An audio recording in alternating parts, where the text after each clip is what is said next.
స్థిరంగా నిలబడి రక్షింపబడి మారు మనసు నిమిత్తం బాప్తిసం పొంది రక్షింపబడి నేను మాత్రం రక్షణ పొందేది చాలదు, ఈ యొక్క చిత్తూరు పట్టణంలో అనేక మంది యవనస్తులైనా పెద్దలైనా చిన్నలైనా నశించిపోతున్నారు, పాపంలో శాపంలో బతుకుతున్నారు, వారందరూ కూడా విడుదల పొందాలి, ప్రభు మార్గంలో రావాలని ఎంతగానో ఆశపడి ప్రభు చెప్పిన మాట ప్రకారం మీరు వెళ్ళి సర్వలోకానికి వెళ్ళి సర్వ సృష్టికి సువార్త ప్రకటించండి, నమ్మి బాప్తిసం పొందినవాడు రక్షింపబడును, నమ్మడం వానికి శిక్ష పడును అన్న మాటను తీవ్రంగా తీసుకొని మన యొక్క సహోదరులు విజయన్న గారు పరిచర్య చేస్తూ అనేక గ్రామాలకు వెళ్ళి అనేక కుటుంబాలకు వెళ్ళి దర్శించి సువార్త ప్రకటిస్తున్నారు.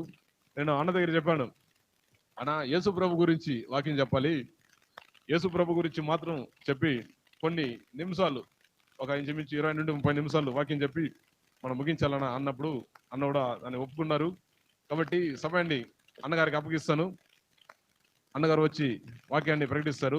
చక్కగా దేవుని వాక్యాన్ని విని మీరందరూ కూడా బలపడాలని విశ్వాసించి మీ యొక్క కార్యాలు పొందుకోవాలని మనస్ఫూర్తిగా ఆశపడుతున్నాను. సమయాన్ని అన్నగారికి అప్పగిస్తున్నాను. అందరూ చెప్పలు తట్టి సేవకుల్ని ఆహ్వానిద్దాం.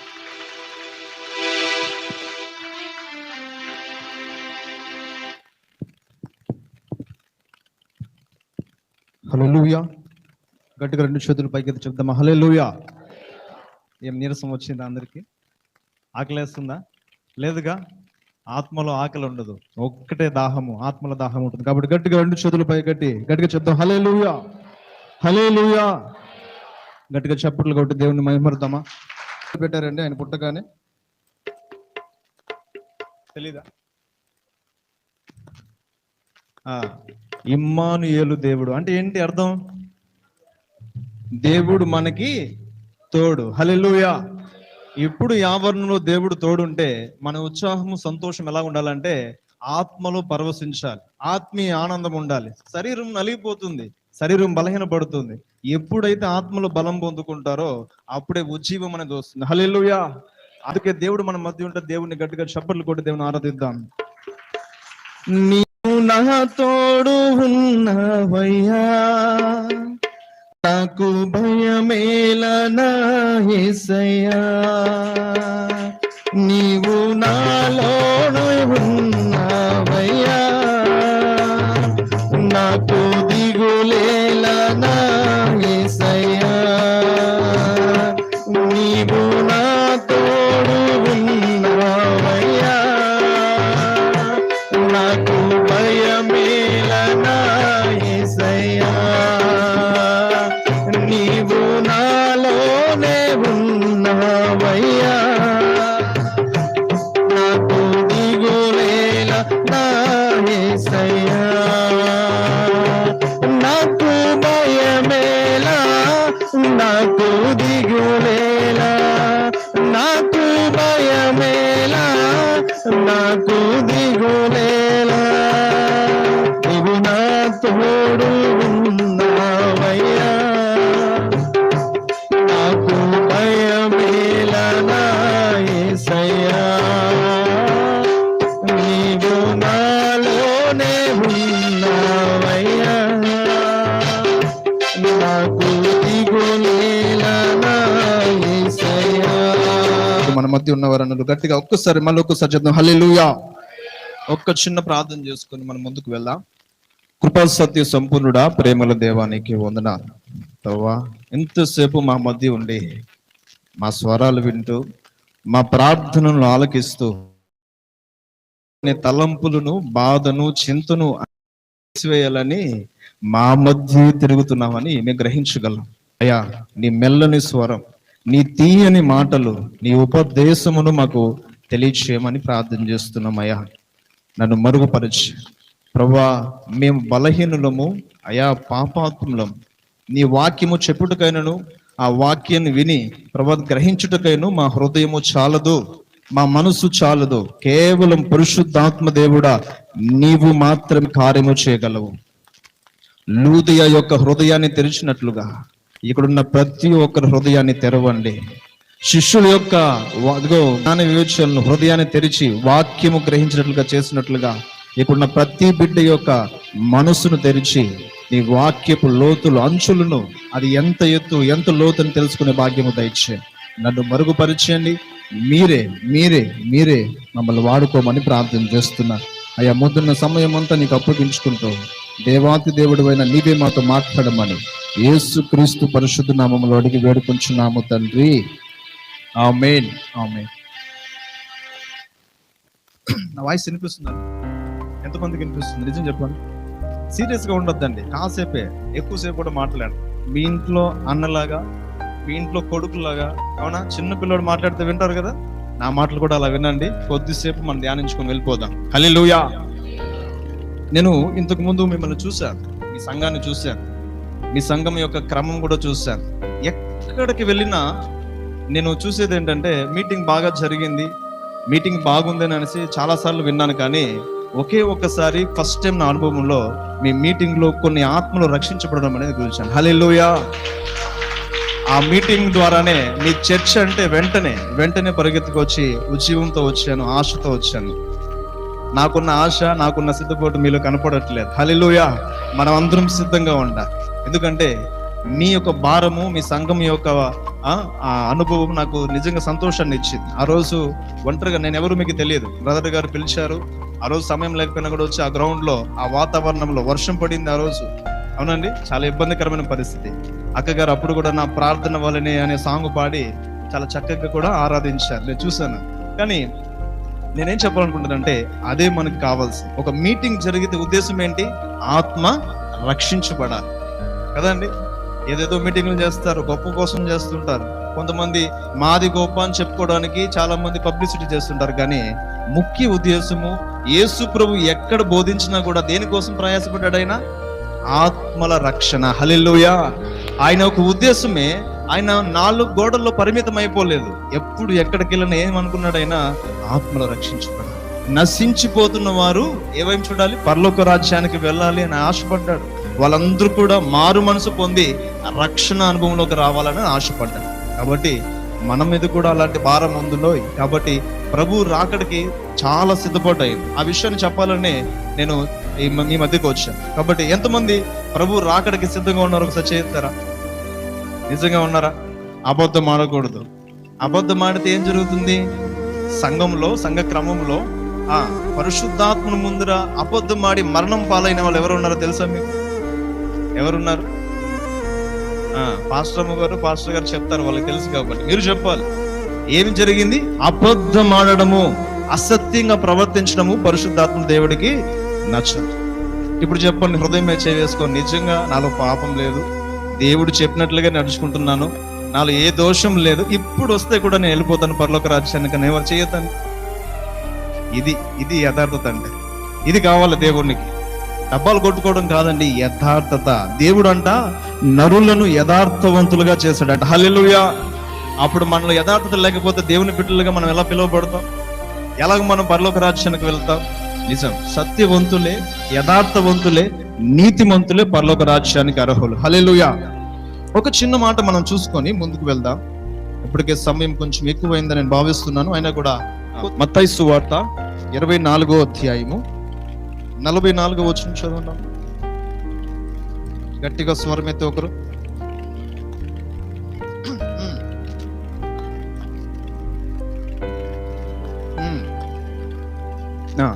అక్కడ మీకు బాగా క్లియర్ గా అర్థం చేయాల్సిన ఒక విషయం, మీరు అనుకొనిన గడియలో, ఎప్పుడు?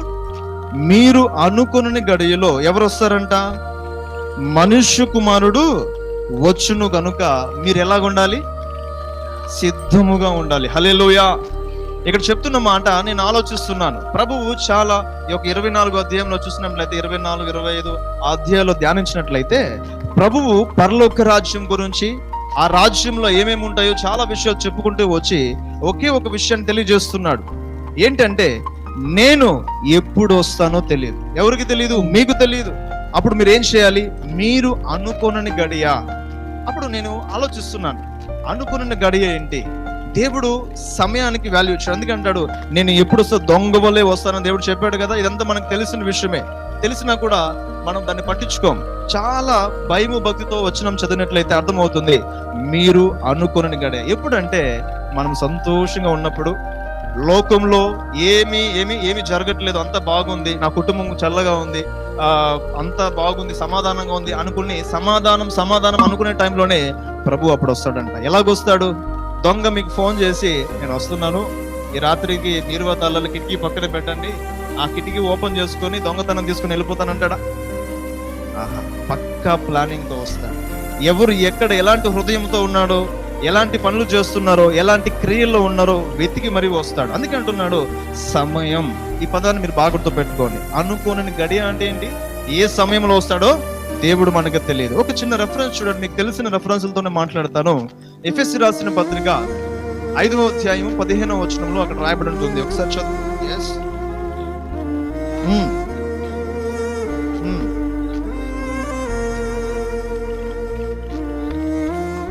చూడండి, దేవుడు ఇక్కడ మాట్లాడుతున్న ఒకే ఒక విషయం ఏంటంటే, దినములు చెడ్డవి, దినములు భయంకరమైన రోజులుగా ఉన్నవి కనుక మీరేం చేయాలి? సమయాన్ని పోనివద్దు. అలాంటి సమయాన్ని దేవుడు ఏమంటున్నాడు? ఈ రోజు దినాలు ఎలాగున్నాయంటే మీకే తెలుసు, పరిస్థితులు ఎలాగున్నాయి, ఎలాంటి పరిస్థితులు గుండా మనం వెళ్తున్నాం అనేది కొంచెం మన మనసు పట్టి ఆలోచిస్తే చెడ్డ దినాలని దేవుడు ముందుగా చెప్పకుండా ఉండలేదు. అయ్యోయ్యో కరోనా వచ్చేసిందని ఎంతమంది బాధపడలేదు? అయ్యో రోగాలు, అయ్యో బాధలు, ఎయిడ్స్, ఏదేదో రోగాలు వచ్చిందని మనం భయపడ్డాము. కానీ దేవుడు ముందుగానే మనకు ఒక విషయం చెప్పాడు, దినాలు చెడ్డవి, దుర్దినాలు అన్నాడు. ఏం దినాలు అవి? దినాన్ని ప్రతిరోజు దేవుడితో ప్రారంభిస్తే అది మనకు మంచి దినంగానే అవుతుంది. కానీ ఏమవుతుంది? లోకం అంతా దుర్దినంలో ఉన్నాయి. దేవుడు ఏం చేస్తున్నాడు? చెడ్డ దినాల్లో మీరున్నారు కాబట్టి మీరు ఏం చేయాలి? సమయాన్ని పోనివద్దు, మీరు కాలాన్ని వృధా చేయొద్దు. కాలాన్ని ఎప్పుడు కూడా మీరు కనిపెట్టుకొని ఉండాలి, ఎప్పుడు కూడా మీరు గమనిస్తూనే ఉండాలి. చూడండి, యేసు ప్రభు పుట్టినప్పుడు జ్ఞానులు ఏం చేశారు? నక్షత్రాన్ని, ఆ కాలాన్ని గుర్తించి వెతుక్కుంటూ వచ్చారు. యేసుక్రీస్తు యొక్క పుట్టుకను గుర్తుపట్టింది కొంతమందే, అందరూ కాదు. మరి అందరూ కూడా చూడండి యూదులే, అందరూ కూడా ఇశ్రాయేలు ప్రజలే. అంటే ఏంటి? దేవుని సంబంధులే, కానీ ఎవరికి గుర్తు లేదు. అందుకే అంటాడు యోహాను సువార్తలో, ఆయన స్వకీయుల దగ్గరకు వచ్చాడంట, కానీ ఆయన ఎవరు కూడా అంగీకరించలేదంట. అవునండి, ఈరోజు ప్రభు మన మధ్యనే ఉన్నా కూడా, మనతో మాట్లాడుతున్నా కూడా, మనల్ని హెచ్చరిస్తున్నా కూడా మనం పట్టరాని వారుగా ఉంటాం, పెడ చెవును పెడతా ఉంటాం. నాకు కాదులే మాట, నా పక్కనామకి, మా సిస్టర్కి వాక్యం, నేను కరెక్ట్ గా ఉన్నానని మనం ఎలా అనుకుంటాం? పరిసయుడు, సుంకరి, మనం ఎలా అనుకుంటాం? వీళ్ళ యొక్క భావనలో మనం అనుకుంటాం, నేను ఉపవాసాలు ఉంటాను, నేను ప్రార్థన చేస్తాను, నేను అంతా కరెక్ట్ గానే ఉన్నాను అనుకుంటాం. అదే పొరపాటు. మొన్న కూడా చూడండి, మనం చూసాం, అందరూ అనుకున్నారు జగన్ అన్న అందరికీ చేసేసాడు కాబట్టి గెలుస్తాడు అని అనుకున్నారు. ఆయన సిద్ధం అన్నాడు, మనం కూడా సిద్ధం అన్నాం. ఏమైంది? మారిపోతుంది. మనం అనుకున్న పరిస్థితులు కాదు, తలకిందులు అవుతుంది. ఏదైనా సరే ఎగ్జాంపుల్ వాడని అంతే. బట్ మరి మీరు ఆలోచించండి, మనం అనుకున్న గడిలో రాడు, దుర్దినాల్లో మనం ఉన్నాం. కాబట్టి జ్ఞానం కలిగి మనం ప్రవర్తించాలి, ఆలోచించి వాక్యాన్ని గ్రహించాలి. దేవుడు ఎప్పటికెప్పుడు నీ దగ్గరికి ఏదో ఒక రూపంలో వచ్చి హెచ్చరిస్తూనే ఉంటాడు, నువ్వు ఇలాగ ఉండాలి, ఇలా మాట్లాడాలి, ఇలా ప్రవర్తించాలని. మనం ఇంకొక చూసినట్లయితే ప్రసంగి 12వ అధ్యాయం. త్వరగా, నేను ఎక్కువ రెఫరెన్స్ కూడా చెప్పాలనుకోలేదు, త్వరగా చదువుదాం.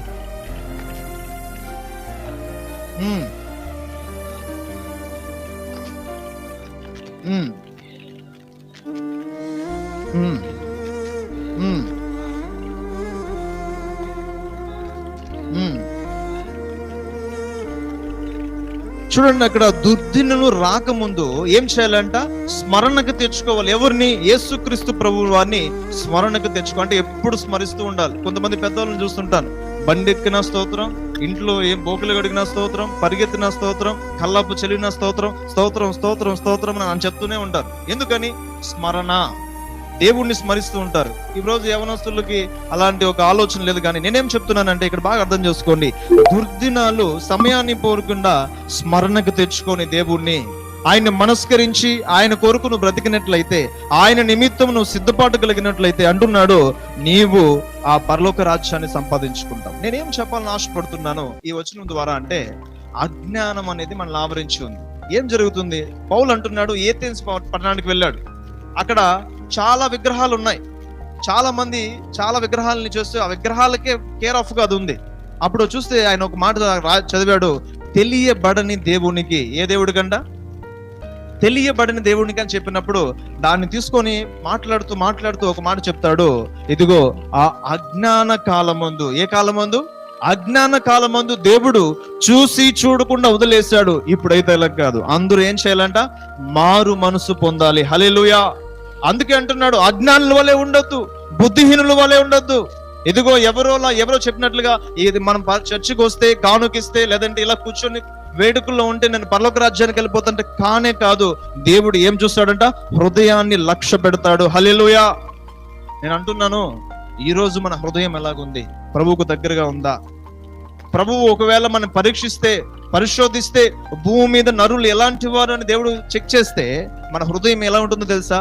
ధనాపేక్షతోను, అవునా, ఈ లోక ఆశలతోను, శరీర ఆశలతోను, నేత్ర ఆశతోను, భక్తిహీనతతోను నిండిపోయింది. కాబట్టి దేవుడు అంటున్నాడు, హృదయము అన్నిటికంటే మోసకరమైనది. అలాంటి హృదయాన్ని మార్చుకోకపోతే, సరి చేసుకోకపోతే పరలోక రాజ్యం అనేది మనము పొందుకోలేం. ప్రభువు ఎత్తినప్పుడు వచ్చేటప్పుడు రాకడలో మనం ఎవరు కూడా ఎత్తబడలేమని దేవుడు క్లియర్ గా చెప్తున్నాడు. కాబట్టి ఈ రోజు దేవుడు ఒకవేళ మన మధ్యకి వస్తే సిద్ధంగా ఉన్నామా? అదే చెప్తున్నాను సంగమా, విశ్వాసులారా, నా దేవుడు యేసయ్య అని బయట చెప్తున్నా ఓకే, హృదయంలో లేడు. సంఘానికి వస్తున్నారు, మాది గొప్ప చర్చ్, చాలా ఆత్మీయంగా చర్చ్ చెప్పుకుంటాను, కానీ నీలో ఆత్మీయత లేదని దేవుడు అంటున్నాడు. ఇదే నా యొక్క బాధ, ఆవేదన. ఈరోజు అంటున్నాం సువార్త చేయాలని అనుజనులకు పరిగెడుతున్నాం, వాళ్ళు సంఘంలోకి వస్తున్నారు. వస్తే ఎవరి ద్వారా చెడిపోతున్నారండి? నీ ద్వారా. ఎందుకంటే నువ్వు భక్తి చూపించట్లేదు. దేవుడు నీకు అమ్మమ్మలాగో నానమ్మలాగా అయిపోయాడు. అందుకే యోనాను చూడండి, దేవుడు మాట వినకుండా ఆయన ఏం చేశాడు? ఇష్టానుసారంగా వెళ్ళిపోయాడు. అప్పుడు ఏం చేశాడు? ఉపద్రవం అనేది వచ్చింది. ఈరోజు మనకు కూడా ఒక విషయం అర్థం కావాలి, దేవుణ్ణి సరిగా అర్థం చేసుకోకపోతే మనలో అజ్ఞానం అనేది చోటు చేసుకుంటుంది. మీరు 2 కొరింథీయులకు రాసిన పత్రిక 4:4 ఒక మాట చూస్తారంటే అక్కడ క్లియర్ గా రాబడి ఉంటుంది, ఈ లోకపు అధికారి ఎవరు? చూడండి, ఒక మాట చదవండి అమ్మా త్వరగా. యుగ సంబంధమైన దేవత అవిశ్వాసులైన వారి మనోనేత్రములకు గుడ్డితనము కలుగు చేసెను. చూడండి, ఆ యొక్క యుగ సంబంధమైన దేవత అవిశ్వాసులైన వారికి. ఈరోజు మనం విశ్వాసులుగా పిలువబడుతున్నాం, దేవుడు బిడ్డలుగా పిలువబడుతున్నాం, క్రైస్తవులుగా పిలువబడుతున్నాం. కానీ ఒక విషయం మనకు అర్థం కావట్లేదు, గ్రహింపు లేదు, వాక్యానికి విలువ లేదు. మీరు ఎప్పుడు వచ్చినా, ప్రభు సన్నిధికి వచ్చినా ఏం కోరుకుంటారంటే నేను ఆస్వాదించబడాలి. ఎప్పుడైనా మీరు వచ్చే ఒక సన్నిధికి వచ్చి, ప్రభువా నీ చిత్తం ఏంటి? నువ్వు నన్ను ఎందుకు సృష్టించావు? నన్ను ఎందుకు పుట్టించావు? నేను ఎందుకు ఈరోజు నీ సన్నిధికి రావాలి, నిన్ను ఆరాధించాలని ఎప్పుడైనా అడిగారా? ఎప్పుడైనా ప్రశ్నించారా? లేదు. మన స్వచిత్తానికి ఎప్పుడు ఉంటాం, నేను ఎగ్జామ్ లో పాస్ అవ్వాలి, మంచి ఉద్యోగం రావాలి, నాకు గర్భఫలం కావాలి, నేను ఇల్లు కట్టుకోవాలి, అవునా అండి? అలా జ్వరం అయితే చాలు, యేసయ్యా నాకు ఏమి ఆరోగ్యం ఇవ్వాలి మనం వచ్చి అడుగుతున్నాం. కానీ ఎప్పుడు కానీ దేవుడి యొక్క చిత్తం ఏంటని గ్రహించాం. అందుకే మన యొక్క మనోనేత్రం ఎలా ఉందంట? బుద్ధితనము. ఎవరు కలగజేశారు? సాతానుడు. ఎవరు కలగజేశారమ్మా? సాతానుడు. ఏం చేస్తున్నాడు? ఈ వాక్యము నీకు అర్థం కాకూడదు, ఈ వాక్యము నువ్వు గ్రహించకూడదు. గ్రహించిన బయటికి వెళ్ళగానే ఏ విత్తనం లాగా, మొదట చెప్పిన 3 విత్తనాలుగా మనం ఉంటాం. త్వరగా వింటాము, బయటికి వెళ్ళగానే మర్చిపోతాం. కొన్ని రోజులు వింటాము, 2 రోజులు, సోమవారం మంగళవారం సరిగ్గా ఉంటాం. 3వ రోజు 3వ విత్తనం ఎలాగుందమ్మా? 3వ విత్తనం ఎలాగుంది? గ్రహిస్తాడు. రేపటి నుంచి, ఇప్పుడున్న యవనస్తులు ఉన్నారు, స్త్రీలు ఉన్నారు, రేపటి నుంచి వాక్యాన్ని చదివేయాలి, ఉదయాన్నే లేచి ప్రార్థన చేసేయాలి, పాస్టర్ గారికి సహాయపడాలి, సంఘాన్ని అభివృద్ధి చేసేయాలని అంటాడు. ఒక చిన్న నొప్పి రాగానే అయ్యో నాకు దేవుడు వద్దు, అయ్యో నాకు ఈ సంఘం వద్దు, అయ్యో ఈ పరిచర్య నేను చేయలేను అని మనం ఏం చేస్తాము? వెనకం చేస్తాం. అందుకే అంటున్నాను, ఈ యొక్క యుగ సంబంధ దేవత మనకి అజ్ఞానం కలగజేస్తుంది. కాబట్టి మనము దేవుడు రాకడికి సిద్ధపడగలేం. యేసు ప్రభువే మన మధ్య తిరిగినా మనం గుర్తుపట్టలేం, ఎందుకంటే అజ్ఞాన తిమిరం మనలో ఉంది. యేసు ప్రభు తిరిగి లేచి అక్కడ ఎమ్మాయి దారంలో 2 వెళ్తుండగా మధ్యలో నిలబడి దేని గురించి మీరు మాట్లాడుతున్నారు అంటే ఏమన్నాడంటే, అక్కడ చూడండి, ఇదిగో నీకు ఈ విషయం తెలియదా, యూదుడు అయ్యండి యేసు ప్రభు 3 రోజుల్లో లేస్తానన్నాడు. ఆయన పక్కనే ఉన్నాడు, గుర్తుపట్టలేదంటే ఏంటి కారణం? మనకి ఏ జ్ఞానం ఉందో తెలుసా? ఏ సినిమా ఎప్పుడు రిలీజ్ అవుతుంది, ఏ హీరో ఎప్పుడు ఏ సినిమా తీస్తున్నాడు, బాహుబలి 2, బాహుబలి 10 అంటే మనకు గుర్తుంటాయి. కానీ యేసు ప్రభు యొక్క రాకడ, ఆయన సన్నిధి మనం ఎప్పుడు కూడా గ్రహించలేం. అజ్ఞానం, నిజమండి, అజ్ఞానం. ఆ అజ్ఞానం వల్లనే ఈరోజు నువ్వు నష్టపోతున్న క్రియలు ఏంటో తెలుసా? చాలా ఉన్నాయి. చూడండి, దేవుడి దగ్గరికి వచ్చిన చాలా మంది, నేను అంటున్నాను, యేసు ప్రభుని నమ్మని వారు శిక్షకు పాలవుతారని నిన్నే నేను ఒకరికి బోధిస్తున్నాను గూగుల్ మీట్ ద్వారా. ఏమంటే యేసు ప్రభు వస్తాడని ఎరిగిన ప్రతి జనము కూడా అజ్ఞానంతో ప్రయాణిస్తూ దేవుడు పక్కనున్న గుర్తుపట్టలేని ఒక అజ్ఞానంలోకి రావడానికి గల కారణం ఏంటంటే యేసు ప్రభువుని విశ్వసించలేకపోవడమే, ఆయన మాటల్ని గ్రహించలేకపోవడమే. అందుకే ఈరోజు వాక్యం అనేది మన అర్థం కావట్లేదు, కాబట్టి రాకడికి ఎవరు సిద్ధంగా లేరని క్లియర్ గా చెప్తున్నాను. లూకాసు వార్త 3వ అధ్యాయం చూడండమ్మా. ఎలియా ఏ రూపంలో వచ్చాడు, ఏం చెప్తున్నాడు అనే విషయాన్ని ఒకసారి గ్రహించినట్లయితే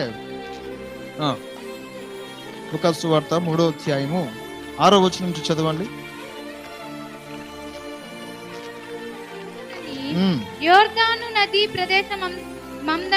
ప్రదేశమందంతటా ప్రకటించుచుండెను, ప్రభు మార్గము సిద్ధపరచుడి, ఆయన త్రోవలు సరళము చేయుడి, ప్రతి పల్లము పూడ్చబడును, ప్రతి కొండయు మెట్టయు పల్లము చేయబడును, వంకర మార్గములు తిన్నవి వగును, కరకు మార్గములు. చూడండి, ప్రభువు మార్గము సిద్ధపరచుడి, ఆయన త్రోవలు సరళము చేయడి, ప్రతి పల్లము పూడ్చబడును, ప్రతి కొండయు మెట్టయు అన్ని కూడా ఏం చేయమంట సరళం చేయబడతాయంట. ఇక్కడ ఏమంటే ఇక్కడ మనం చూసినట్లు యోహాను బాప్తిసం ఇస్తూ అక్కడ కొన్ని విషయాలు మాట్లాడుతుంటాడు. ఆ విషయాన్ని ఎక్కువగా చెప్పాలని ఆశపడుతున్నాను.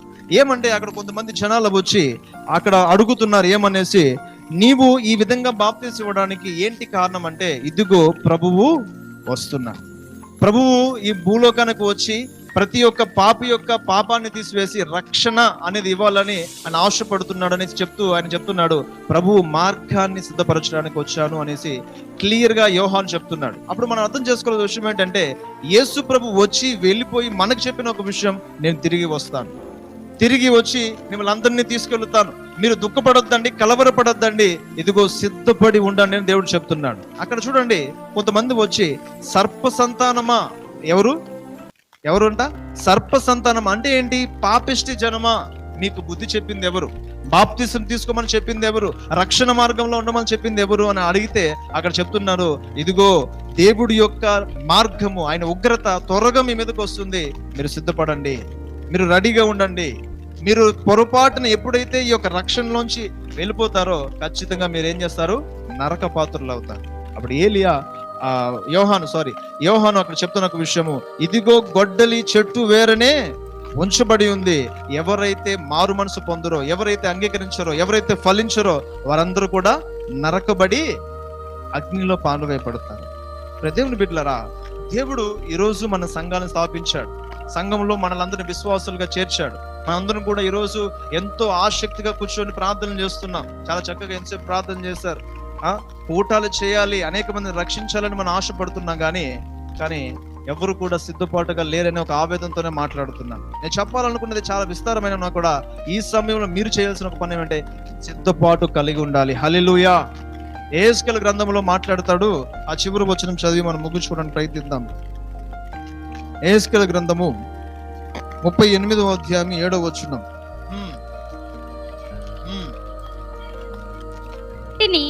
సిద్ధపరచుము, వారికి నీవు కావలి అయి ఉండవలెను.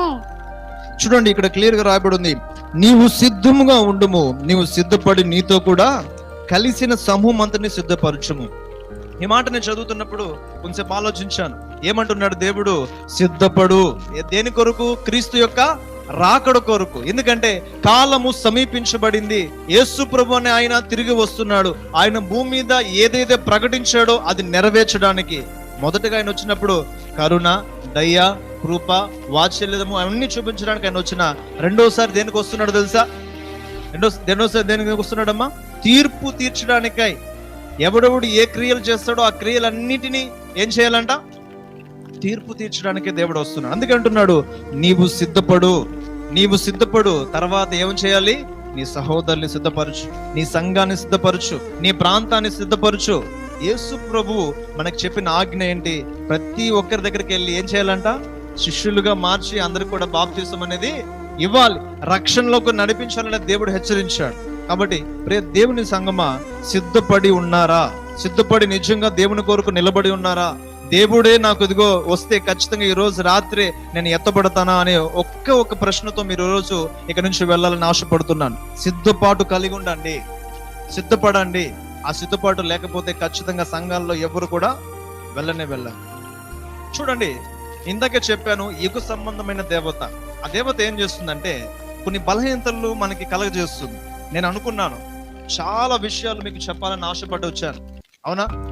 ఎప్పుడైతే ఈ యొక్క ప్రాంతంలోకి, ఈ ఆవరణలోకి వచ్చి నేను రాగానే కొన్ని దురాత్మల సమూహం నేను గమనించగలుగుతున్నాను. దురాత్మ సమూహం ఏమడుతుందంటే, నువ్వు వాక్యము చెప్పలేవు, నీ వల్ల కాదు. ఎందుకంటే నేను మార్నింగ్ నుంచి ఇప్పుడు వరకు కూడా ఉపవాసంతో ఉన్నాను. దేని కొరకు తెలుసా? ఈరోజు ఎలాగైనా మీకు వాక్యము అందించాలి, మీకు సంఘానికి దేవుని యొక్క రాకడ సువార్తను మీకు తెలియజేసి ఎలాగైనా ధైర్యపరచాలి. కానీ ఆ యుగ సంబంధమైన దేవత ఏం చెప్తుందంటే, నువ్వు చెప్పలేవు, నువ్వు చేయలేవు, నువ్వు మాట్లాడనీకుండా నేను చేస్తాననేసి హెచ్చరిస్తున్నాను. నేను అంటున్నాను, ఎంత బలహీనమైనా సరే నేను అంటున్నాను, చూడండి, నా శరీరం బలహీనంగా ఉన్నా కూడా నా ఆత్మ సిద్ధమే. దేవుని వాక్యాన్ని ఎలాగైనా వారికి తెలియచేయాలి, ఆయన రాకడ ఖచ్చితంగా వీరికి తెలియచేయాలని ఆశతో కూర్చొని ఉన్నాను. ఎప్పుడెప్పుడు చెప్దాం. చూడండి, మనకు ఒక విషయం తెలియాలి. ఎప్పుడైనా మీరు గమనించారా? ఎవరైనా ఒక రోజు బయటకు వెళ్ళినప్పుడు, బయట వ్యక్తులతో మాట్లాడుతున్నప్పుడు మీకు తెలియకుండా ఒక బలహీనత వస్తుంది. ఒక్కొక్కసారి తలనొప్పి వచ్చేస్తుంది, ఒక్కొక్కసారి మనకి నీరసం అయిపోతాం, ఎంతో ఆత్మీయంగా ఉంటాం, ఎంతో ఉత్సాహంగా ఉంటాం. సడన్ గా ఇంటికి వెళ్ళేసరికి అయ్యో బలహీనత. ఏమవుతుందో తెలుసా? వేరే వాళ్ళ దగ్గర నుంచి బలహీనత మనలోకి వస్తుంది. అదే దురాత్మల సమూహం యొక్క వేట. అది వచ్చి ఏం చేస్తుంది? మన అందుకే అంటాడు పౌలు, మీరు పోరాడేది ఎవరితో? మనుషులతో కాదు. ఎవరితో పోరాడతాం? దురాత్మ సమూహంతో, అధికారులతో. అవి మన చుట్టూ తిరుగుతాయి. ఎవరు చుట్టూ తిరుగుతాయి?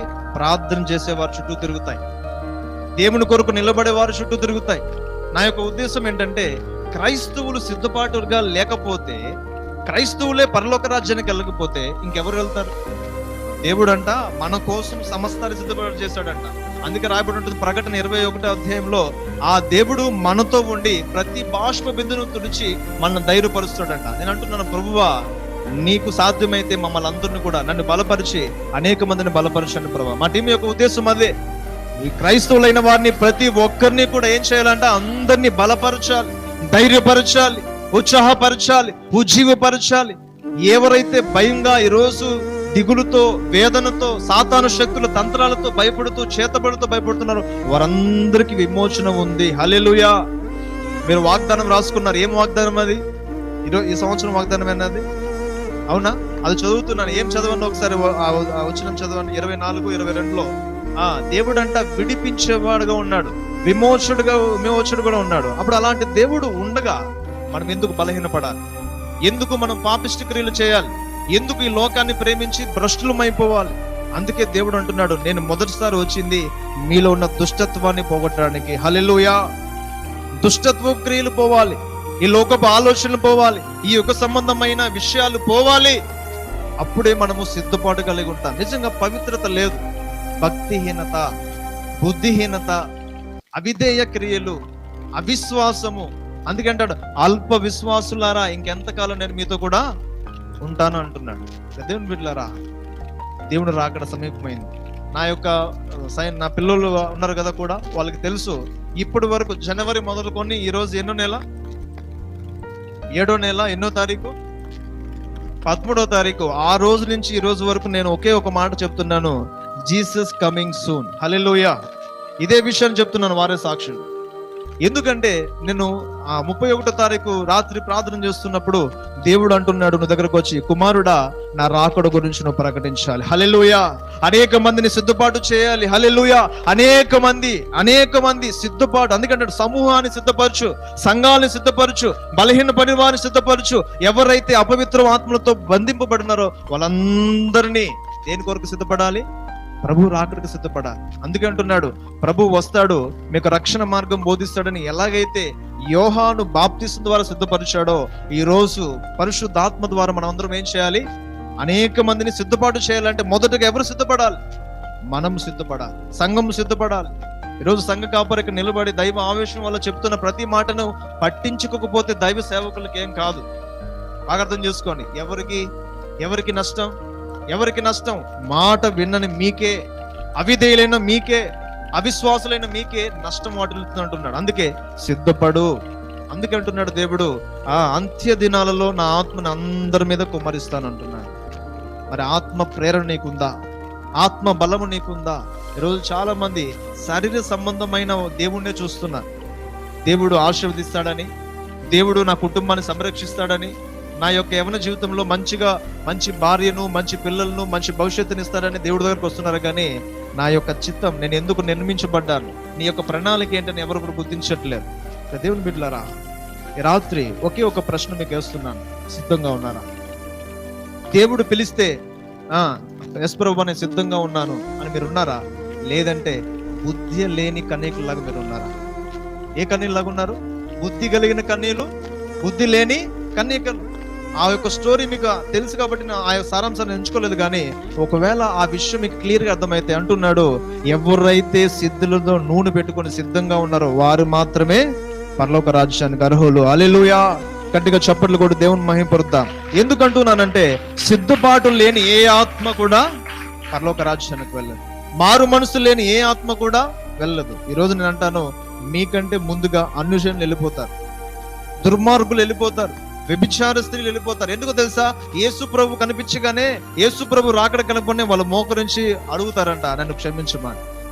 మరి మనకి ముందుగా తెలుసు, దేవుడి యొక్క రక్షణ ప్రణాళిక తెలుసు, దేవుని వాక్యం తెలుసు, ప్రార్థన అంటే తెలుసు, దేవుని ఎలా గోచాడాలో తెలుసు. అయినా కూడా మనం ఈ రోజు వెళ్ళడానికి అర్హులు కానే కాదు. మరి ఎవరు అర్హులు? తగ్గించుకున్నవారు. ఎవరు అర్హులు? మారు మనసు, హృదయాన్ని శుభ్రంగా పెట్టుకున్నవారు. అందుకే హృదయ శుద్ధి గల వారు ధన్యులు. వారు ఎవరిని చూస్తారంట? దేవుణ్ణి చూస్తారు. హల్లెలూయా! మరి సిద్ధపడి ఉన్నారా? అందుకే నేను ఈరోజు మీకు ఒక గిఫ్ట్ ఇవ్వబోతున్నాను. ఏంటో తెలుసా? మీకు అందరికి కూడా గొడ్డలు ఇచ్చి పంపిస్తున్నాను. ఏంటి? ఆత్మీయ గొడ్డలి. ఆత్మని నరికేస్తాడు, మన శరీరాన్ని కూడా నరికేస్తాడు దేవుడు. ఫలించకపోతే, దేవుడు చెప్పినట్లుగా మనం బతకకపోతే ఖచ్చితంగా మనం ఏం చేస్తాము? ఏమవుతాం? మనము నరకబడతాం. అందుకే దేవుడు ఈ సంవత్సరం మాత్రమే ఉంచు, ఈ సంవత్సరం మాత్రమే ఫలింప చూద్దాం. ఫలిస్తాడేమో, మారతాడేమో, ఈసారైనా నా మనసు తిప్పుకొని నా మీద ఆధారపడతాడేమో. దేవుడు ఈ సంవత్సరం మాత్రమే మనకు అవకాశం ఇస్తున్నాడేమో. ఒకవేళ దేవుడు ఈ సంవత్సరంలో వస్తే ఎంతమంది ఎత్తబడతారు? సిద్ధపాటు లేరు, ఎవరు ఏ సంఘాలు లేరు. ఎందుకంటే భక్తిహీనత. కాసేపు ప్రార్థించలేం, కాసేపు దేవుడి సన్నిధిలో కూర్చోలేం, దైవ సేవకులకు ఉన్న ఆత్మను పొందుకుందాము, వారితో పాటు కలిసి మనం కూడా ప్రార్థన చేద్దామని ఎవరికి లేదు. మీటింగ్ అంటే భోజనాలు పెడతారనో, మీటింగ్ అంటే ఆశీర్వాదం వస్తుందా, కాసేపు కూర్చుంటానేమో అని మనం ఎలా వస్తున్నామంటే నిరుత్సాహంతో ఉండిపోతున్నాం. దేవుని బిడ్డలారా, సిద్ధపడండి, సిద్ధపాటు కలగాలి. ఇదే నేను చెప్పాలని ఆశపడుతున్నాను. ఎంతమంది నిజంగా పరలోక రాజ్యానికి వెళ్ళాలని ఆశ కలిగి ఉన్నారో సార్ చేస్తారా? నిజంగా ఉన్నారా? నిజంగా అమ్మ మీరు వెళ్ళరా? పరలోక రాజ్యానికి వెళ్ళరా? తెలుగు పురియాదా? తమిళ్ దానా? తమిళ్ ఎనకి తెలియదు అనా? ఒకసారి చూడండి, మనమందరం కూడా పరలోక రాజ్యానికి వెళ్ళాలని ఆశ ఉంటేనే ఈరోజు దేవుడు ఆశను ఏం చేస్తాడు? తృప్తి పరుస్తాడు. హల్లెలూయా! ఆశ గల ప్రాణాన్ని దేవుడు తృప్తిపరిచాడు. కాబట్టి ఈ రాత్రి ప్రార్థించిన మనము, వాక్యము ఏదైతే మీకు అర్థమైందో, ఏ విషయం అయితే మీకు హృదయంలోకి వెళ్ళిందో ఆ విషయాన్ని మాత్రం పట్టుకోండి. ఈ రాత్రి దేవుడు వస్తే నేను వెళ్తానా పరలోక రాజ్యాన్ని? అందరి ఆశ ఏంటి? ఆశీర్వదించబడి ఈ లోకంలో ఎవ్వరు కూడా ఉండరు. ఎక్కడికి వెళ్ళాలి? మన యొక్క ఆశ ఏంటి? మన గురి ఏంటి? మన గమ్యం ఏంటి? పరలోక రాజ్యం. పరలోక రాజ్యంలో నిత్యము ఆయనతో ఉండాలి. నిత్య జీవానికి మనకు అనుగ్రహిస్తానని దేవుడు వాగ్దానం చేశాడు. కాబట్టి ఆ నిత్య జీవంలో మనం వెళ్ళాలి. కాబట్టి ఈ రాత్రి మనం సిద్ధపాటు కలిగి ఉండాలి. అటువంటి సిద్ధపాటు లేకపోతే నరక వేయబడతాం. నరకంలో నిత్య అగ్ని అంటారు. ఆ నిత్య అగ్నిలో మనం ఉండకూడదు అంటేనే మనం ఏం చేయాలి? సిద్ధపాటు కలిగి ఉండాలి. కాబట్టి ఈ రాత్రి ఒకే ఒక మంచి తీర్మానం తీసుకోండి. యేసు ప్రభుని కలిగి ఉన్నారా? యేసు ప్రభుని నమ్మినారా? యేసు ప్రభు మీద విశ్వాసం ఉంచారా అనే ఒక విషయం తెలుసుకోండి. చివరిగా నా టెస్ట్ మని చెప్పి నేను ముగిచ్చేస్తాను. సమయం ఇప్పటికి ఎక్కువ అయిపోయింది. నేను కూడా చాలా ఇబ్బంది పడుతున్నాను. ఎందుకంటే బలహీనత నన్ను ఆవరించి ఉంది. కాబట్టి నేను ఎక్కువ సమాచారం మీతో పంచుకోలేకపోతున్నాను. కానీ ఒక్క విషయం మనం అర్థం చేసుకోండి. నేను ఒకప్పుడు యవనస్తుడిగా ఉన్నప్పుడు నా యొక్క ప్రయాణం ఎలా ఉంటుందంటే, ఇదే చర్చిలో ఆ డ్రమ్ తీసుకొని కొడుతూ ఆనందంగా దేవుని ఆరాధించేవాడు. ఎప్పటి వరకు తెలుసా? యవనస్తులు చాలా మంది ఉన్నారు నాతో పాటు, నా బంధువులు, నా స్నేహితులు అవుతారు. ఎలాంటిదంటే, ఆలోచించండి, చర్చికి వస్తాను, పాట పాడతాను, దేవుని ఆరాధిస్తాను, అందరినీ పలకరిస్తాను, అందరి దగ్గర మంచి పేరు తీసుకుంటాను. అది ఎంతవరకు అంటే చర్చి గేట్ దాటేంత వరకే. తర్వాత 1:30కి సినిమా స్టార్ట్ అవుతుంది. ఇప్పుడు 1:30కి వెంటనే చర్చి ఆదివారం అయిపోతే మళ్ళీ సోమవారం మా కాలేజీకి స్కూల్కి వెళ్ళాలి కదా. వెంటనే ఏం చేస్తాను, సినిమాకి వెళ్ళాలి. నేను పుట్టినప్పటి నుంచి క్రైస్తవునే. ఎవరంటే నేను పుట్టినప్పటి నుంచి క్రైస్తవునే. బట్ నాకేం తెలియదు, దేవుడు తెలియదు. నాకు దేవుడు నేను అర్థం చేసుకోలేదు. ఇది ఎప్పుడు 5 సంవత్సరాలకు ముందు నుంచి చెప్తున్నా. ముందు 5 సంవత్సరాలు, ఇప్పుడు ఓకే 5 సంవత్సరాల ముందు కథ చెప్తున్నాను. అప్పుడు వెంటనే చర్చ అవ్వకపోతే పాస్టర్ గారు ఆమెన్ అనగానే అక్కడికి వెళ్ళి నేను ఏం చేస్తానంటే నా స్నేహితుని తీసుకొని బండి ఎత్తుకొని పోయి సినిమాకి లేట్ అయిపోతుందేమో అని పరిగెత్తి వెళ్ళేవాడు. దానికోసం వారమంతా డబ్బు సిద్ధం చేసుకునేవాడు. లోకంలో దేవుడిని గుర్తుపట్టకుండా తిరిగిన వాడు దేవుడు పట్టుకున్నాడు. దేవుడు ఇదిగో నేను ఎందుకైతే నేను ఏర్పరచుకున్నాను, ఇందాక చెప్పాడు కదా, నా ఇది ప్రాంతం కాదు, రాజమండ్రి ప్రాంతం నుంచి దేవుడు ఈ ప్రాంతాన్ని తీసుకొచ్చి చదువుపిచ్చి మంచి యొక్క కుటుంబాన్ని ఇచ్చి మంచి యొక్క జాబ్ నుంచి అన్నిటినీ బాగిచ్చాడు. కానీ దేవుని గుర్తుపట్టలేదు. ఈరోజు ఒకవేళ మీరు కూడా ఇలా ఉన్నారేమో ఆలోచించండి. గుర్తుపట్టకపోతే చాలా నష్టపోతారు. నేను నష్టపోయాను. నా యొక్క భవిష్యత్తుని నేను ఏం చేసుకున్నాను, పోగొట్టుకున్నాను. అనేక మంది యొక్క సహవాసాలు, చెడు సహవాసాలు చేసి దేవుణ్ణి ఎరగకుండా దేవుడితో ఉన్నాను అని భ్రమపడ్డాను. ఇదే భ్రమలో మనం అందరం కూడా ఉన్నాం. నిజం చెప్తున్నాను. ఆ భ్రమ అందుకంటాడు, ఎప్పుడైతే యవ్వన కాలంలో పుడతారో వాళ్ళంట బలవంతుని చేతిలో బాణం. నిజం అది. నిజంగా మనలోంచి మనం పుట్టడమే నిజమైన మారు మనసు. హల్లెలూయా. అది మీకు పుట్టకపోతే, ఆ మనసు రాకపోతే ఖచ్చితంగా నాలాగా నష్టపోతారు. తర్వాత నేనేం చేశానంటే ఇష్టానుసారంగా తిరిగేవాడిని, ఫ్రెండ్స్ దగ్గరికి వెళ్ళేవాడిని. ఫ్రెండ్స్ అంటే నాకు చాలా ఇష్టం. అలా ఉండేవాడిని. ఏ మాత్రం దేవుడు భయం భక్తి లేదు. మా అన్న ఉండేవాడు, ఎప్పుడు కూడా ఏం చేస్తాడంటే వచ్చేసి ప్రార్థన చేయరా, నాతో పాటు మీటింగ్లకి రారా, నాతో పాటు అక్కడికి వెళ్ళరా అంటే ఎప్పుడు దేవుడు దేవుడు అంటావు, ఇంకేం లేదా, ఎప్పుడు దేవుడు దేవుడు అంటావు, ఇంకొక పని లేదా అని మా అన్న తిట్టేవాడిని. మా అన్న బైబిల్ పట్టుకొని అసలు ఉండేవాడు కాదు. పని వస్తేనే ఎత్తుకొని బైబిల్ ఎత్తుకొని పరిగెత్తుకొని సంఖ్యలో పెట్టుకొని ఆ మీటింగ్ అంటే వెళ్ళిపోయాడు, ఈ మీటింగ్ అంటే వెళ్ళిపోయాడు, పరిగెత్తేవాడు. వాడికి కొంచెం కూడా జ్ఞానం లేదు, కొంచెం కూడా తెలివి లేదు. నేనే తిట్టేవాడు. ఇప్పుడు వాడు ఏం చేస్తున్నాడు, లోకంలో పని చేసుకుంటున్నాడు, నన్ను దారిలో తీసుకొచ్చినాడు. హల్లెలూయా. నేను ఇప్పుడు మా వాళ్ళని బతుకోవాలనుకుంటా, బైబిల్ చదవండిరా, అరే నువ్వు కొంచెంసేపు ప్రార్థన చేయండి రా, కొంచెంసేపు దేవుడి సందులో కూర్చోండి రా, ఉదయకాలం రండి. మా వాడు ఒక సహోదరుడు ఉన్నాడు, వాడు 8 అయినా కూడా లేడు. వాడి దగ్గరికి వెళ్ళి వాడిని తట్టి లేపి వాడిని కూర్చొని అక్కడే నేను బైబిల్ చదివేస్తాను, అక్కడే ఒక ప్రార్థన అయిపోతుంది. వాడు లేడు. లేచి కూర్చొని నాకు ప్రైజ్ లా చెప్పేది మళ్ళీ పడుకుంటాడు. వాడు మళ్ళీ పడుకొని లేచి వాడు మూతి కడిపించి వాడు అన్ని చేసి మళ్ళీ ఏం చేయాలి, వాడిని ప్రార్థనకి తీసుకెళ్ళినంత బాధ్యత దేవుడు నా మీద పెట్టాడు. ఒక్కొక్కరిని వెలిగించాలి, ఒక్కొక్కరిని ఆత్మని తయారు చేయాలని దేవుడు ఎక్కడో ఉన్న నన్ను మార్చి మారు మనసు కలిగించి ఈరోజు దీని మీద భారం కలిగించాడు. అందుకే మా యొక్క ప్రయాస WTG అని ఒక పేరు మేము పెట్టుకొని ఒక టీముగా మేము వెళ్తున్నాం. అనేక విషయాలు తెలియజేయాలని ఆశపడుతున్నాం. యాక్చువల్గా మేము ఈ యొక్క బహిరంగ కూటమి చెప్పాలని కదా, కానీ వ్యక్తిగతంగా ఒక్కొక్కరిని కట్టాలి. హల్లెలూయా. అందుకే అంటాడు కొలసి రాసిన పత్రికలో పౌలు అంటాడు ఒక మాట, ఇదిగో ప్రభు యొక్క రాకడ కొరకు ప్రతి ఒక్కరికి బుద్ధి చెప్పుచున్నాము, ప్రతి ఒక్కరిని సిద్ధం చేస్తున్నాము అనేసి ఆయన హెచ్చరిస్తుంటాడు. అదే పని మేము చేస్తున్నాం. యవనస్తుల్ని పట్టుకొని వారికి ప్రభు యొక్క మార్గాన్ని తెలియజేస్తున్నాం. ఇదిగో ప్రభు యొక్క మార్గం ఇలాగ ఉంది, మీ యొక్క యవన జీవితాన్ని పాడు చేసుకోవద్దని అనేక మందిని హెచ్చరిస్తున్నాం. ఆ టైంలో ఒక 2 సంవత్సరాల క్రితం, 1.5 సంవత్సరం అవుతుంది, ఒక చర్చిలో కూర్చొని నేను దేవుని అడుగుతున్నాను, ప్రభు నువ్వు పిలిచావు కదా, అర్థమవుతుందా, బోర్ కొడుతుందా, బోర్ కొడుతుందా, ఒకసారి హల్లెలూయా చెప్పండి. ఓకే, నేను ముగిచేస్తాను చెల్లి, నీకోసం అన్న ముగిచేస్తాను, అర్థమైపోయింది నాకు. ఓకే, అర్థం చేసుకోండి. ఒకసారి చర్చిలో నేను దీనంగా దేవుని సందులో మనస్ఫూర్తిగా ప్రార్థన చేస్తున్నా. మనసులో ఈ ఒక్క మాట బాగా వినండి. ప్రభువుని అడుగుతున్నాను, అలా వెనకాల కూర్చొని చైర్లో కూర్చొని, ప్రభువా నిజంగా నన్ను పిలిచావా? పిలిస్తే నేను వెళ్తున్న ప్రతి దాంట్లో నాకు ఎందుకు విఫలం వచ్చింది, ఎందుకు పరాజయం వస్తుంది, ఎందుకు నా సహోదరుల్ని గెలవలేకపోతున్నాను, ఎందుకు సేవ చేయడానికి ముందుకు వెళ్ళలేకపోతున్నా? ఆశ ఉంది, తృష్ణ ఉంది, సువార్త చేయాలి, అనేక మంది దగ్గరికి వెళ్ళాలని, కానీ ఎక్కడ చూసినా పరాజయమే. ఎలా ప్రభువా? నువ్వు నాతో ఉన్నావని, నువ్వు నాతో మాట్లాడుతున్నావని, నీవే నన్ను పిలిచావని కన్ఫర్మేషన్ నాకు కావాలి. అప్పుడు ఏం చేయాలంటే నేను అలాగ గమ్మున చైర్లో కూర్చుంటాను. ఎవరో తెలియదు, ఎవరో ఎక్కడి నుంచి వస్తారో తెలియదు, ఒక వ్యక్తి నా దగ్గరకు వచ్చి నాకు సువార్త చెప్పు, యేసు ప్రభు గురించి చెప్పు అని అడగాలి. ఏమని అడగాలి? ఏం కండిషన్ పెట్టాను దేవుడికి? అర్థం కాలేదు కదా మీకు? అక్కడ వెనకాల చైర్లో కూర్చొని, ప్రభువా నీవు నన్ను మాట్లాడితే, నువ్వే నన్ను ఎంచుకుంటే, నువ్వే నన్ను సేవకు పిలిస్తే, ఈ ఏర్పాటు నీదే అయితేనే నేను అందరి దగ్గరికి చర్చిలో ఏం చేస్తా, ఖాళీగా కూర్చోను, అయిపోతానే పరిగెత్తుకొని వెళ్ళిపోను. అక్కడ కూర్చొని ఎవరితో సహోదరులతో మాట్లాడి వారికి సువార్తను అందిస్తూ ఉంటాను. అలాంటి టైంలో ఈ రోజు నేను ఎవరి దగ్గరికి వెళ్ళను, ఎవరికి కూడా నేను చెప్పను. నేను అక్కడ కూర్చుంటాను. నీవే ఆ సహోదరుని రూపంలో వచ్చి నాతో మాట్లాడాలి.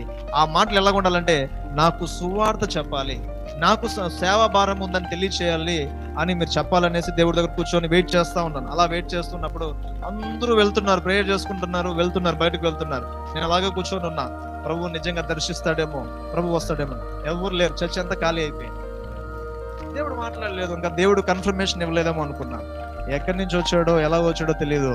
అక్కడ ఉన్న చైర్ తీసుకుని వచ్చి పక్కన కూర్చొని, బ్రదర్ నా పేరు పలానా, నీ పేరు ఏంటి, నాకు యేసు ప్రభు అంటే ఇష్టం, నాకు సేవ అంటే ఇష్టం, నాకు ఇలాగ పరిచయం చేసుకోవాలంటే ఇష్టం అనేసి ఒక వ్యక్తి మాట్లాడాడు. ఎలా ఉంటుంది అప్పుడు మీకు ఒకసారి చూడండి. నేను అడిగిన దాంట్లుగా నేను ఎలాగైతే అడిగానో అలాగే వచ్చి నిజంగా ఆ రోజు దర్శించాడు దేవుడు. ఎంత సంతోషించాడో తెలుసా? అలాగ దర్శించింది ఎవరో కాదు, మన సంతోష బ్రదరే. హల్లెలూయా. ఆ రోజు వచ్చి, అన్నయ్య ఇదిగో సువార్త భారం ఉంది, మీరు ఎక్కడ ఉంటారు ఏంటి, నేను వెళ్ళి మాట్లాడాలి ఆ విషయాలు. ఏదైతే నేను అడిగానో ఎగ్జాక్ట్ గా దేవుడు సమాధానం ప్రకటించాడు నాకు. హల్లెలూయా. నేను నీతో ఉన్నాను, నీకు ఎందుకు భయము, నేను నీకు సహాయం చేస్తున్నా, ఎందుకు భయం, నువ్వు ముందుకు వెళ్ళు. ఎవరు ఉన్నా, ఎవరు విన్నా, ఎవరు వినకపోయినా నువ్వేం చేయాలి, నేను నీకు చెప్పింది చెప్పుకుంటూ వెళ్ళిపో, ప్రకటన చేసుకుంటూ వెళ్ళిపో అని దేవుడు వచ్చాడు. ఆ రోజు నేను అనుకున్నాను, ఆయనకు ఒక పేరు పెట్టాను, సమాధాన పుత్రుడు అని. హల్లెలూయా. ఏం పేరు? సమాధాన పుత్రుడు. దేవుడి యొక్క సమాధానాన్ని మోసుకొని వచ్చాడు. ఆ రోజు ఏర్పడింది మాకు పరిచయం.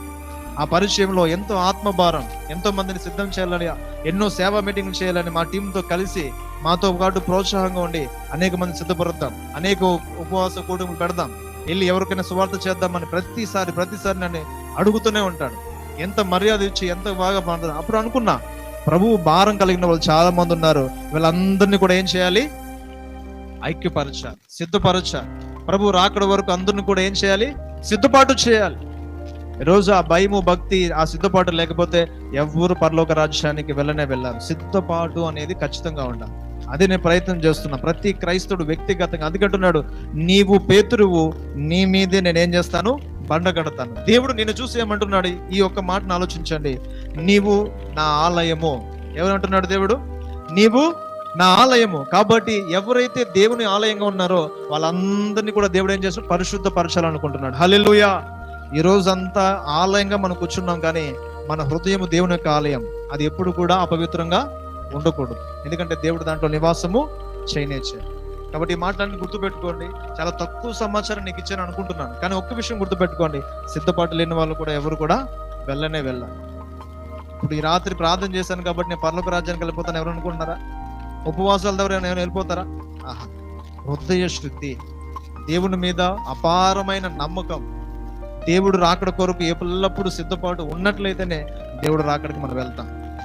మనం ఈరోజు ఏం సంపాదించుకున్నా కూడా ఏది కూడా మనము తీసుకెళ్ళాం, అన్నిటిని విడిచిపెట్టాలని బైబిల్ క్లియర్ గా చెప్తుంది. కాబట్టి సిద్ధపాటు కలిగి ఉండమని, దేవుడు రాకడ కొరకే మనం ఏమి చేయాలని ఆలోచించుకుంటే మీ హృదయంలో మీరు నొచ్చుకోవాలి. అందుకే చివరిగా ఈ మాట చెప్పి నేను ప్రార్థన చేస్తాను. చూడండి, అపోస్తుల కార్యం 2వ అధ్యాయము. మీరంతా బెరియా సంఘంలాగా ఉండాలి, ఎందుకంటే గ్రహించాలి, వాక్యాన్ని గ్రహించి మనసుకు తీసుకోవాలి. అపోస్తుల కార్యం 2వ అధ్యాయము 37వ వచనం చదవండి సిస్టర్. హృదయంలో నొచ్చుకొని, సహోదరులారా మేమేమి చేతుమని పేతురుని కడమ అపోస్తలులను అడగగా, పేతురు, మీరు మారు మనస్సు పొంది పాప క్షమాపణ నిమిత్తము ప్రతివాడు యేసుక్రీస్తు నామమున బాప్తిస్మము పొందుడి, అప్పుడు మీరు పరిశుద్ధాత్మ అను వరము పొందుదురు. చూడండి, అక్కడ ఈ మాటలన్నీ విని ఏంటి, యేసు ప్రభుని ఎవరో చంపలేదు, యూదుడు అయినా ఇశ్రాయేలువైనా నీవే చంపావు, కాబట్టి మీరు మారు మనసు పొంది పాప క్షమాపణ పొందకపోతే మీరు రక్షణలోకి ప్రవేశించరు అని చెప్పి ఒకే ఒక మాట చెప్తున్నాడు. ఆ మాట చదవండి, 40 వచనం చూడండి నాన్న. 40. ఇంకను అనేక విధములైన మాటలతో సాక్ష్యం ఇచ్చి, మీరు మూర్ఖులకు ఈ తరము వారికి వేరై రక్షణ పొందురని మూర్ఖులకు ఈ తరము వారికి వేరే రక్షణ పొందండి. దేవుడు రాకడ కొరకు సిద్ధంగా ఉండండి. నీవు సిద్ధపడి అనేక మంది సిద్ధపరచండి. మీ సంఘంలో ఎవరైతే ఎప్పుడైతే భయభక్తులు కలిగిన వాళ్ళందరూ కూడా దేవుడిని రాకడ కొరకు సిద్ధము చేయండి అని దేవుడు చెబుతూ, మూర్ఖులకు, ఎవరంట? మూర్ఖులకు ఈ తరం. మన మంది ఎంతో మంది మూర్ఖులు ఉన్నారు. మూర్ఖులు ఎక్కడో లేరు, మనతోనే ఉంటారు. ఎప్పుడు కూడా మన మాటలు వినకుండా మనల్ని హెచ్చరిస్తూ ఏదో ఒక విషయాన్ని మనకి అపార్థాలు తీసుకుని వస్తుంటారు. వాళ్ళందరికీ దూరమై రక్షణ పొందండి. ఈ లోకాన్ని ఎంత మాత్రం ఆశించొద్దని దేవుడు చెప్పి హెచ్చరిస్తున్నాడు. ఖచ్చితంగా మనమందరం కూడా సిద్ధపాటు కలగాలని దేవుడు చెప్తున్నాడు. ఇదే మాట చెప్తున్నాను, మళ్ళీ చెప్తున్నాను, దేవుడు రాకడ సమీపమైంది. దేవుడు ఎక్కడున్నాడంట? వాకిటే ఉన్నాడంట. న్యాయాధిపతి ఎక్కడున్నాడు? న్యాయాధిపతి ఎక్కడున్నాడు? వాకిటి ఉన్నాడు. యాకోబు రాసిన పత్రిక 5:9 ఉంటుంది, మీరు ఇంటికి చదవండి. న్యాయాధిపతి వాకిటే ఉన్నాడు. ఎవరైతే సిద్ధంగా ఉన్నారో వారి మాత్రమే దేవుడు తీసుకెళ్తాడు. హల్లెలూయా. కాబట్టి దేవుడి రాకడ కోసం సిద్ధపడిన ప్రతి ఒక్కరు కూడా పరలోక రాజ్యాన్ని స్వతంత్రించుకుంటారు. ఇష్టంగా దేని కొరకు, ఆశీర్వాదాల కొరకు బతుకుతూ ఆశ్చర్యక్రియలు, స్వస్థతలు ఇవన్నీ కూడా ఏవి కూడా పరలోక రాజ్యాన్ని తీసుకెళ్ళవు. సంఘం సిద్ధపడాలి, ప్రతి విశ్వాసం కూడా సిద్ధపడాలని కోరుకుంటున్నాను. మనం ప్రార్థన చేసుకుందాం. ఒక్కసారి అందరూ కూడా మోకరించండి. ఒక్కసారి మౌనంగా వచ్చి ఇంతవరకు విన్న ఒకే ఒక వాక్యాన్ని బట్టి, ఏ వాక్యము, ఏ విషయం మీకు అర్థమైందో, బలహీనపరిచే దురాత్మ శక్తులు సమూహము పోవాలంటే మనము మోకరించి ప్రార్థన చేసి ప్రభువుని అడగాలి. అయ్యా, నిజమైన సిద్ధపాటు మాకు దయచేయండి, మారు మనసు దయచేయండి. బలహీనం అయిపోయాము తండ్రి. అయ్యా, అదిగో దేవా, మాలో అనేకమైన బలహీనతలు ఉన్నాయి. మోకాల పైన సరిగా ఉండలేకపోతున్నా, నీ ప్రార్థన అంటే కూర్చోలేకపోతున్నా. సమయాన్ని ప్రభా ఇంటికి వెళ్ళడానికి మేము ఆలోచిస్తున్నాము, కానీ నీ సన్నిధిలో కూర్చుంటే సమయం గడపడం తెలియట్లేదు అని చెప్పడానికి ప్రభా చాలా దూరం అయిపోయాం. ఉపవాసాలు మానేసాం, నీ సహవాసాలు మానేసాం. నీ సన్నిధిలో కూర్చోకుండా ఇష్టానుసారంగా మాకు ఇష్టం వచ్చినట్లుగా మా స్వబుద్ధితో మేము ఈరోజు ప్రభా ప్రయాణిస్తున్నామేమో. ఇదిగో నీతిమంతుడు లేడు, ఒక్కడు లేడు, త్రోవ తప్పి పనికిమాలిన అయ్యారని చెప్పారు తండ్రి. ఇదిగో దైవోక్తులని, మనుషులు కల్పించిన పద్ధతులు దైవోక్తులని నన్ను వ్యర్థంగా ఆరాధిస్తారని దేవుడు మన గురించి చెప్తున్నాడు. ఈరోజు మీకు అర్థమైనట్లయితే నిజంగా సిద్ధం కలిగి ఉన్నారా? బుద్ధి లేని కన్యకలాగా మీరు ఉన్నారా? బుద్ధి కలిగిన కన్యకలాగా మీరు ఉన్నారా అని దేవుడు హెచ్చరిస్తున్నాడు. రాత్రి దేవుడు పెండ్లి కుమారుడు కేక వినపడగానే ఎంతమంది ఎత్తబడతారు, ఎంతమంది విడవబడతారు? సంగమా, విశ్వాసులారా, క్రైస్తవులారా, దేవుడు ఎంతో ఇష్టపడి స్వరత్వమిచ్చి సంపాదించుకున్న సైన్యము, బిడ్డలు ఈరోజు ప్రభువు యొక్క రాజ్యానికి రాకపోతే ఎంత విచారమో, ఎంత బాధాకరమో ఆలోచించండి. అయ్యో అయ్యో అయ్యో పట్టణమా ఆలోచించు, దేశమా దేశమా యెహోవా మాట వినుము అని చెప్పినట్లుగా మాటలన్నింటినీ మీరు ఒక్కసారి ఆలోచించినట్లయితే ఈ రాత్రి మీ హృదయాన్ని దేవుడు తెరిచి, దేవుడు ప్రతి ఒక్కరిని పరలోక రాజ్యానికి చేర్చునుగా. సమాధానం మీ హృదయాలు నింపబడాలని నేను ప్రార్థన చేస్తున్నాను. అయ్యా, మీ బిడ్డలందరినీ మీరు తీసుకురండి తండ్రి. పరలోక రాజ్యానికి ఎత్తబడే సంఘంలో ఉండాలి, ఆ గుంపులో ఉండాలి. పాపాన్ని విడిచిపెట్టి, అపవిత్రమైన మాటలను, ముసలమ్మ ముచ్చట్లను విడిచిపెట్టి నీ రాకడకు సిద్ధపడే జనముగా, దైవ జనముగా, పరిపూర్ణమైన ఆత్మ కలిగిన వారుగా, ఆత్మ బలముతో సిద్ధపాటు కలిగిన ప్రతి బిడ్డను ప్రభువా మీరు దర్శించు. ఇంకా మారు మనసు లేని, అయా, ఈ లోక తలంపులతో నిండిపోయి పాపముతో నిండిపోయిన ప్రతి బిడ్డను ప్రభువా ఈ రాత్రి దర్శించి విడుదల కలిగించండి ప్రభువా. ఎన్నో వాక్యాలు విన్నాం, ఎన్నో ప్రసంగాలు విన్నాం, ఎన్నో సార్లు సంఘానికి వచ్చి గోజాడాం, కానీ మనసు మారలేదు, హృదయం మారలేదు. ఈ రాత్రి అయా మమ్మల్ని మార్చండి, సిద్ధము చేయండి. మేము ఫలించకపోతే, సిద్ధపాటు లేకపోతే నరకబడతాం, గాలికి ఎగిరిపోయే పొట్టు వలె ఉంటామని మీరు చెప్తున్నారు తండ్రి. అయ్యా, దయచేసి క్షమించండి. హృదయాలను శుద్ధి చేసుకునే మార్గము ఈ రోజు రాత్రి మాకు ఇవ్వండి తండ్రి. విన్న వాక్యాన్ని బట్టి, అయా, అర్థమైన ఒక విషయాన్ని బట్టి ఇంటికి వెళ్ళి ప్రార్థన చేసి ప్రవర్తన మార్చుకునే మంచి బిడ్డలుగా ప్రభువా మీ బిడ్డలను తయారు చేయమని ప్రార్థన చేస్తున్నాను. అయ్యా, నీ సంఘం ఎంతో ప్రభా నీకు ఇష్టమైన సంఘంగా ఉంది తండ్రి. ఈ సంఘంలో మీద ప్రభా ఈ సమాధానము తరతరాలు నిరంతరం ఉండును గాక. అటువంటి ఆశీర్వాదం ఈ సంఘం మీద ఉండాలి, దైవ సేవకుల మీద ఉండాలి ప్రభా, దైవ జనుల మీద ఉండాలని కోరుకుంటున్నాం అయ్యా. ఎందుకంటే సర్వోన్నతమైన స్థలంలో నీకు మహిమ, భూమి మీద నీకు ఇష్టమైన ప్రజలకి సమాధానము. అయ్యా, నీ బిడ్డల మీద సమాధానం ప్రకటించాను. ప్రతి ఒక్కరు నీ రాకడకు సిద్ధము చేయమని. అయ్యా, నీ రాకడ అతి సమీపం, కాలము సమీపించింది, వచ్చుచున్నవాడు త్వరగా వచ్చినాడు అని చెప్తున్నారు తండ్రి. నేను సిద్ధంగా ఉన్నానా? దైవ జనుడుగా నేను సిద్ధంగా ఉన్నట్లయితే అనేక మందిని సిద్ధపరిచే పని నేను పూనుకోవాలి. ఎల్లప్పుడూ నీ సువార్త, రక్షణ సువార్తను అనేక మందికి తెలియజేసే ఒక మంచి పాత్రగా మమ్మల్ని వాడుకోండి, సిద్ధపరచండి. ఈ రాత్రి అనేక మందిని బలపరచండి. ఈ రాత్రి ప్రభా పరిపూర్ణమైన ఆత్మ ధరించుకోవాలి, పరిశుద్ధాత్మను పొందుకోవాలి, నూతనమైన హృదయము, నూతనమైన బుద్ధి, ఇదిగో గొప్ప శక్తి, ఆత్మ బలము, ఆత్మ పూర్ణత ఇదిగో నీ బిడ్డల మీద ఈ రాత్రి కుమ్మరించండి, బలపరచండి, ధైర్యముతో నింపండి. ప్రభా నాకు భయము లేదు, ఇమ్మానుయేలు దేవుడు నాతో వస్తాడు, నన్ను బలపరుస్తాడు, నా పాపాన్ని అంతా క్షమించి కృప వెంబడి కృపతో నన్ను ఆశీర్వదిస్తాడు. ఇదిగో చేదైన బ్రతుకులను తీయగా మారుస్తాడు. అయ్యా మధురంగా మార్చండి ప్రభువా. ఎస్తేరు ఉపవాసం ఉండి ప్రార్థన చేసింది, తన జనము నశించిపోతారని. ఇదిగో రాబోయే రోజుల్లో కఠినంగా మార్చబడబోతుంది, సేవ జరగదు, బైబుల్ ఉండవు, అనేక సంఘాలు కూల్చబడతాయి, ఆత్మీయులు సహితము పట్టబడతారు, నశించబడతారు, ఇదిగో హేళన చేయబడతారు. మణిపూర్ ప్రాంతంలో జరిగినట్లుగా రేపు నీ ప్రాంతంలో జరిగితే నీ పరిస్థితి ఏంటని దేవుడు హెచ్చరిస్తున్నాడు. ఈ రాత్రి మారు మనసు, ఈ రాత్రి సిద్ధపాటు, ఈ రాత్రి పాప క్షమాపణ జరిగితే తప్ప దేవుడు నిన్ను విడుదల చేయడు. యేసు ప్రభుని దగ్గర లేకపోతే ఎవ్వరు కూడా పరలోక రాజ్యానికి రారు. అందుకే నేనే మార్గము, నేనే సత్యము, నేనే జీవము, నా ద్వారా తప్ప ఎవ్వడు దేవుడి వద్దకు రాడు అని దేవుడు హెచ్చరిస్తున్నాడు. యేసు ప్రభుని కలిగి ఉన్నావా? ఆ ఒక్క ప్రశ్న వేసుకో. క్రీస్తునందున్న వారికి ఏ శిక్షా విధి లేదు, వారు తీర్పు తీర్చబడరు అంటున్నారు. అయ్యా నేను నీతో ఉండరాగా సహాయం వచ్చాను, బిడ్డలందరినీ బలపరిచాను. అయ్యా అదిగో దేవా, నీ పని సరిగా చేయకపోతే మాకెంతో శ్రమ ప్రభువా, నీ సువార్తను సరిగా ప్రకటించకపోతే మాకు శ్రమ ప్రభువా. ఇదిగో నీ బిడ్డల యొక్క హృదయాన్ని తెరిచి ఈ రాత్రి నిజముగా సిద్ధపాటు కలిగిన మనస్సును, నూతనమైన హృదయాన్ని, నూతనమైన స్వభావాన్ని, మరణము పొందకుండా తప్పించుకునే గొప్ప స్వభావాన్ని ఈ రాత్రి దయచేయమని యేసు క్రీస్తు పరిశుద్ధ నామములో అడిగి వేడుకొంచున్నాం పరలోకపు తండ్రి. ఆమేన్, ఆమేన్. గట్టిగా చేద్దాం. హల్లెలూయా, హల్లెలూయా.